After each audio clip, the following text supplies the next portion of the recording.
প্রেমের গায়ে হাত দিও না। প্রেমের ভীষণ জ্বর, সে উত্তাপে কাঁপছে তনু, নাভির ৩ অক্ষর।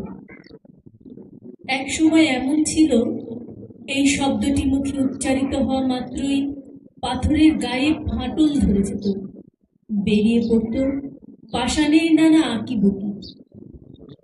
একটা পাতাশূন্য গাছ দাঁড়িয়ে থাকতে থাকতে মরিয়ে সবুজে ভরে যেত।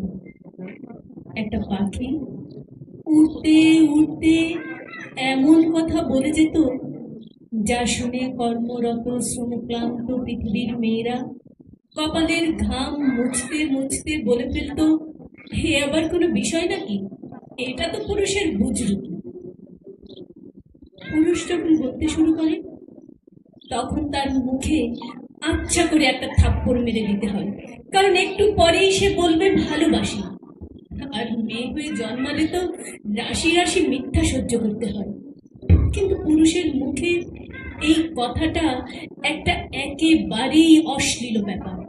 এসো এসো সজোরে একটা থাপ্পড় মারি, যাতে ওর চোখে পানি, নাকে রক্ত গড়িয়ে পড়ে। বল শালা, আর মিথ্যে বলবি? যখন পুরুষ বলতে শুরু করে, দেখো তার চোখ যেন নরক থেকে খুঁজে বের করে এনেছে দুটো পাপি মারবে। এটা তার প্রতিফলন যন্ত্র, মাছের চোখের মতো। পাতি পড়ে না, শুধু দেখি। কি দেখি? আমার নাম না, আমার নাম নয়, আমার চেহারা না, না, আমার মুখাবয়ব নয়। ওর একটাই লক্ষ্য, আমার বুক, আমার যুগল মন্দির।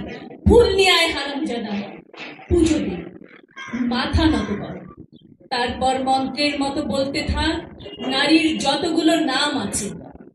সাবধান, জননী শব্দটা বাদ দিবি না। কেঁদে ওঠ, মা মা বল। তারপর কপাল মাটিতে ছুঁয়ে বল, প্রিয়তমা। বল ক্ষমা ক্ষমা ক্ষমা। তারপর আমি বলবো ভালোবাসি ভালোবাসি।